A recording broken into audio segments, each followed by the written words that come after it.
Baqumbi basisifu besenza imisaduzo bephakamisa amaphekepheke athi phansi ngokubulawa kwabantu, phansi ngokudlwengulwa, phansi ngokusetyenziswa kweziyobisi nodutsha olujoliswe koomama nabantwana.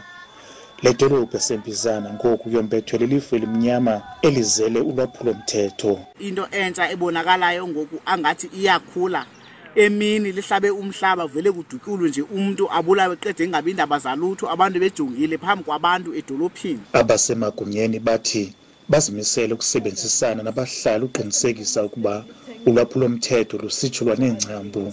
Abantu bona bayithetha into yoba lo mcimbi wokuthengiswa kwe-drugs ikhona and abantu bayonqena ukuba identify but bayazazi uba naba abantu ababa-alleja babathengisa i-drugs abantu abababiza amagama but bonqena ukuthi ripota emapoliseni bathi bakho safe. Ukubulawa kwabantu ngendlela emasikizi kuthande ukuxhaphaka kweli phondo. Ukubulawa kwabantu abasixhenxe bosapho lunye eBhityi kwethuse abantu abaninzi, nalapho inani elivisayo ingabantu basetyhini. Abahlali bafuna isikhululo samapolisa esinazo zonke izixhobo.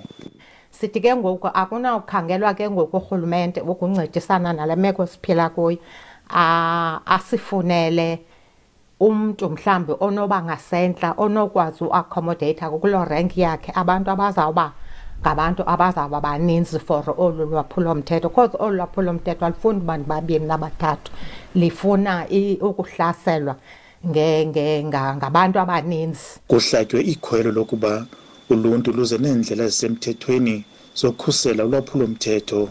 Kodwa sithi bantwana bahle kufika ixesha ngoku loba izinto mazisitye ngamxhelomnye sizithathele inyathelo lokuzilungisa. Simanyene sisitsho nje makungamanyani thina zinkokheli kuphela, makumanyane nabantu ekuhlaleni.